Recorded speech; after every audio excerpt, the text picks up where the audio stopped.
कर्पूर गौरम करुणावतारम संसार सारम भुजगेंद्रहारम सदा वसंतम विद्यारविंदे भवम भवानी सहितं नमामि मंदारमाला कलितालकार्ये कपालमालांकित सुंदराय दिगंबराय च दिगंबराय नमः शिवाय च नमः शिवाय खाली लोकांगण मंदिर चरण डोळ्यान पाहिन रूप तुझे प्रेमे अलिंगिन आनंदी पूजिन भावे ओवाळीन म्हणे नमः त्वमेव माता पिता त्वमेव बंधुश्च सखा त्वमेव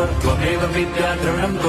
त्वमेव सर्वं मम देवदेव कायेन वाचा मनसेन्द्रियैर्वा बुद्ध्यात्मना वा प्रकृति स्वभावात् करोमि यद्यत् सकलं परस्मै नारायणायेति समर्पयामि अच्युतं केशवं राम नारायणं कृष्णदामोदरं वासुदेवं हरिं श्रीधरं माधवं गोपिका वल्लभं जानकी नायकं रामचन्द्रं भजे।